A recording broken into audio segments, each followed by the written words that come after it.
सौराष्ट्रे सोमनाथं च श्रीशैले मल्लिकार्जुनम् उज्जैन्यां महाकाल ओंकारममलेश्वरं परल्यां वैद्यनाथं च डाकिन्यां भीमशङ्करं सेतुबन्धे तु रामेशं नागेशं दारुकावणे वाराणस्यां तु विश्वेशं त्र्यम्बकं गौतमीतटे हिमालये तु केदारं कुसुमे सन्त शिवालये एतानि ज्योतिर्लिङ्गानि सायं प्रातः पठेन्नरः सप्तजन्म कृतं पापं स्मरणेन विनश्यति। नमस्कार, स्वागत है आपका आचार्यवाणी में। मैं आचार्य डॉक्टर विक्रमादित्य आपके साथ हूँ और आज का विषय है कि अगस्त का पहला भाग जो है वो क्या कुछ आपके जीवन में उत्पन्न करने वाला है। ग्रहों का परिवर्तन जो हो रहा है वो क्या कुछ प्रभाव उसका आपके जीवन में होगा।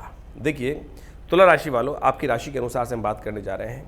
तुला राशि का स्वामी है शुक्र और शुक्र राशि जो है इस पहले पक्ष में बहुत विचित्र प्रकार से परिवर्तन के योग बना रहा है।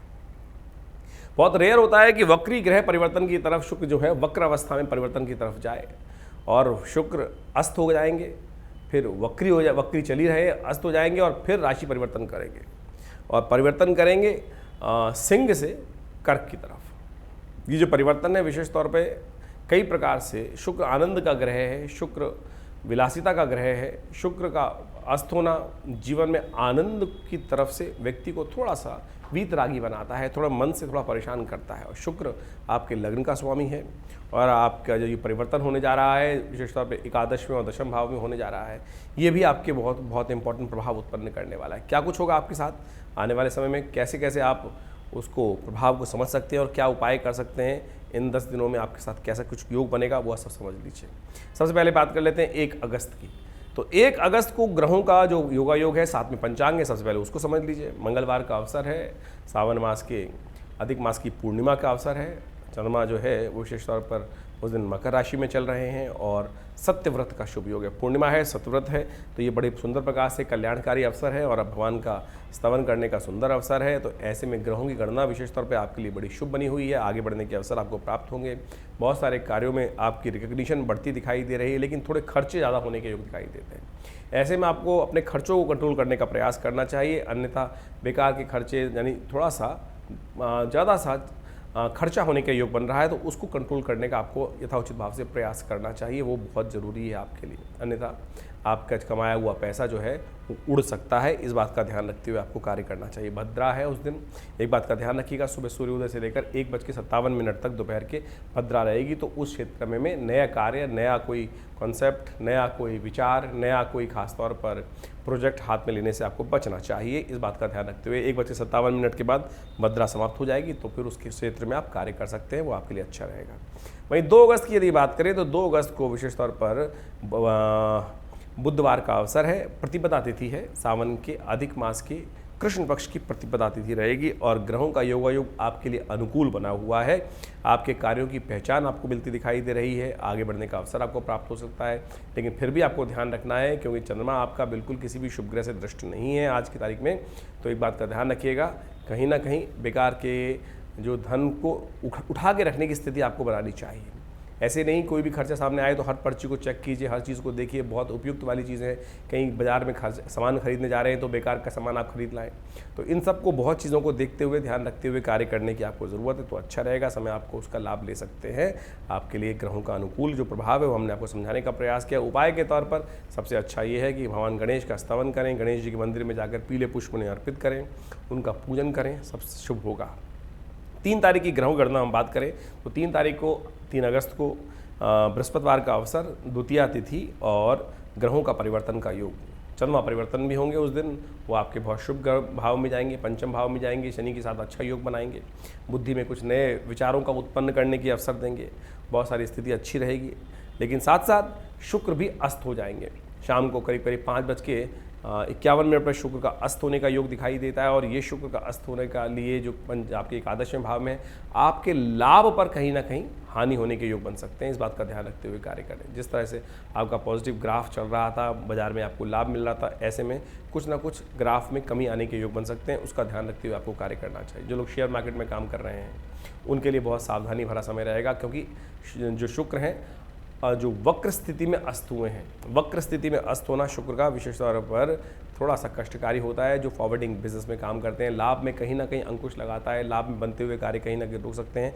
इन सब बातों को ध्यान रखते हुए कार्य करना चाहिए। रुई में, चांदी में, सोने में जो लोग काम कर रहे हैं उनमें कहीं फ्लक्चुएशन आने के योग दिखाई देते हैं। शेयर बाजार में थोड़ी सी तेजीबंदी के योग दिखाई देते हैं, तो वो आपको आपकी राशि के अनुसार से प्रभाव उत्पन्न कर सकता है। लाभ में कहीं ना कहीं कमी आने के योग बन रहे हैं, तो ऐसे में आपके लिए उपाय क्या करना चाहिए आपको, वो ही आप समझ लीजिए। देखिए, बृहस्पतिवार का दिन है, ऐसे में कोशिश करें दूध में केसर डाल के भगवान शिव का अभिषेक करें। बड़ा सुंदर उपाय है, इसको करने से कल्याणकारी योग बनेगा। क्योंकि ऐसे में समस्त सत्ता जो है भगवान विष्णु शेषशैया पर विश्राम कर रहे हैं, भगवान शिव आधिपति हैं, उनका स्तवन करें। सावन का महीना चल रहा है, तो इससे बढ़िया उपाय क्या है, थोड़ा दूध में केसर डाल के भगवान का अभिषेक कीजिए। ओम नमः शिवाय का जप करते हुए सब शुभ होगा। 4 तारीख के दिन बात कर लीजिए अगस्त की, तो शुक्रवार का अवसर है, तृतीया तिथि है, और ऐसे में तृतीया समाप्त होने के बाद चतुर्थी का आगमन हो जाएगा इसी शुभ दिन में। और इस दिन विशेष तौर पर भद्रा रहेगी सुबह सुबह 12:45 तक भद्रा विद्यमान है, तो नए कार्य, नए प्रोजेक्ट्स में हाथ में डालने से बचना चाहिए। 1 करीब 12:45 तक उसके बाद काम करने का प्रयास करेंगे तो वो आपके लिए शुभ रहेगा। ग्रहों की गणना आपके लिए अनुकूल बनी हुई है। नए विचार लगातार मन में उत्पन्न होते रहेंगे, बहुत सारे नए विचारों पर कार्य करते दिखाई देंगे, और आपके आगे बढ़ने के बहुत सारे मित्रों से, बहुत बुद्धि के सहारे से आपके लिए पॉजिटिव चेंजेस आने के अवसर आपको प्राप्त होते दिखाई दे रहे हैं। 5 तारीख की हम बात करें तो 5 तारीख को शनिवार का अवसर, और ग्रहों की गणना के अनुसार से चतुर्थी तिथि और पंचमी तिथि का शुभ योग। ऐसे में ग्रहों का परिवर्तन जो दिखा रहा है वो आपके लिए थोड़ा सा कष्ट के योग दिखाई देते हैं। ऐसे में आपको विशेष तौर पर ध्यान रखना चाहिए स्वास्थ्य के मामले में, क्योंकि चंद्रमा आपके 6ठ भाव में चल रहे हैं, शत्रु वाले स्थान में चले गए, रोग वाले स्थान में चले गए हैं, जुर्माने वाले भाव को देख रहे हैं। अननेसेसरी के खर्चे आपके जिम्मे पड़ सकते हैं। स्वास्थ्य का ध्यान रखते हुए आपको कार्य करना चाहिए। थोड़ा स्वास्थ्य नरम रहता दिखाई दे रहा है, इसके लिए महामृत्युंजय मंत्र का जप करें, उड़द की दाल, साबुत उड़द का दान करें, किसी पीपल के पेड़ के पास जाकर एक तिल का थोड़ा सी आहुति देकर फिर उस पर एक दिया प्रज्वलित करने का प्रयास करें। छोटे छोटे उपाय हैं, इनको कर कर आप लाभ ले सकते हैं। 6 तारीख की यदि हम बात करें तो उस दिन रविवार का अवसर है। सुबह उदय तिथि की तौर में पंचमी विद्यमान रहेगी, लेकिन षष्ठी उसके बाद आगमन होकर अगले दिन के सूर्योदय से पहले पहले ही समाप्त हो जाएगी, तो षष्ठी हो गई ये क्षय। तो इस बात का आपको ध्यान रखना चाहिए। षष्ठी का क्षय होना नए कार्यों को शुरुआत करने के लिए, मुहूर्त करने के लिए अच्छा नहीं माना जाता, इस बात का भी ध्यान रखें। और उस दिन गणमूल नक्षत्र भी विद्यमान है। 6 और 7 तारीख को दोनों यानी रेवती और अश्विनी नक्षत्र विद्यमान रहेंगे, तो इन 2 दिनों में जो जातक जन्म लेंगे उनकी मूल शांति अवश्य करानी चाहिए परिवार वालों को, नहीं तो जातक स्वयं के लिए और परिवार के लिए भारी रहता है, ऐसा ध्यान रखते हुए कार्य करना चाहिए। देखिए, ग्रहों की गणना आपके लिए थोड़ी सी भारी है, खर्चे बढ़ने के योग दिखाई देते हैं, और थोड़ा सा स्वास्थ्य में इमोशनल पॉइंट ऑफ व्यू से कुछ नरम प्रभाव होता दिखाई दे रहा है ग्रहों का। ऐसे में भगवान शिव का अभिषेक दूध से करना आपके लिए बड़ा सुंदर रहेगा, ये करने का प्रयास कीजिए, कल्याण होगा।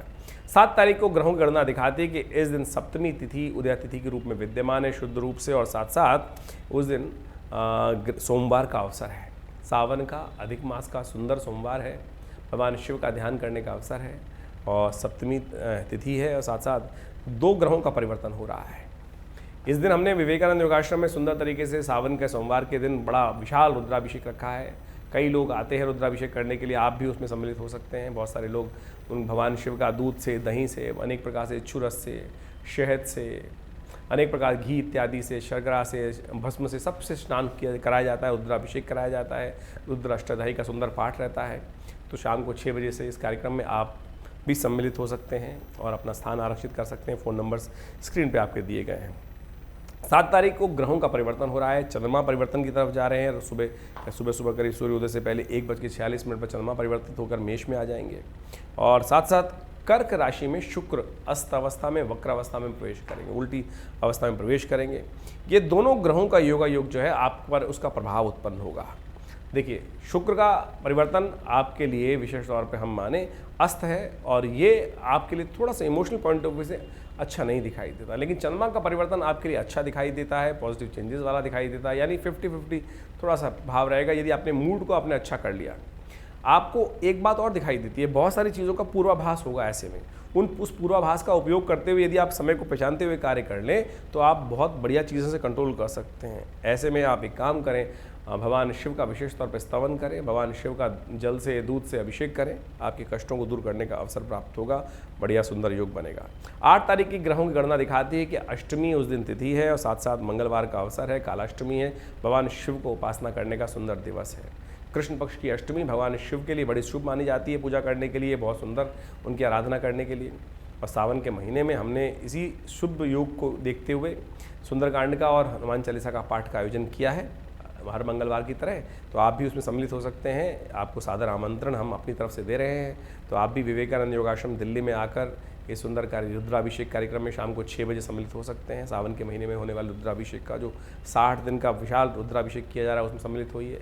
7 बजे सुंदरकांड रहेगा, फिर विशाल भंडारा रहेगा। माँ भगवती का दर्शन कर, आरती कर, आप उनका आशीर्वाद लें, देखिए कल्याण के योग बनेंगे। ग्रहों की गणना जैसे हमने आपको समझाई, विशेष तौर पर आपके लिए पॉजिटिव चेंजेस लाने वाली है। आपके विचारों में पॉजिटिव चेंजेस होंगे, साथ साथ कुछ आपके लिए व्यावसायिक उन्नति का अवसर आपको प्राप्त होने के योग बनते दिखाई दे रहे हैं। वहीं 9 तारीख की यदि बात करें तो उस दिन बुधवार का अवसर, नवमी तिथि और ग्रहों का परिवर्तन जा रहा है। चंद्रमा विशेष तौर पर उच्च के होकर अष्टम भाव में विराजमान हो जाएंगे। चतुर्थ भाव के आपके दशम भाव के स्वामी हैं और वो विशेष तौर पर परम उच्च स्थान पर आपके अष्टम भाव में जा रहे हैं। ये आपके लिए उन्नति का योग बनाने वाले हैं, लाभ के स्थान देने वाले हैं। आमतौर पे अष्टम के चंद्रमा अच्छे नहीं होते हैं, लेकिन आपकी राशि के अनुसार से यहाँ पे जाके उच्च के हो जाते हैं और एक तरह से बहुत सुंदर योग बना लेते हैं आपके लिए।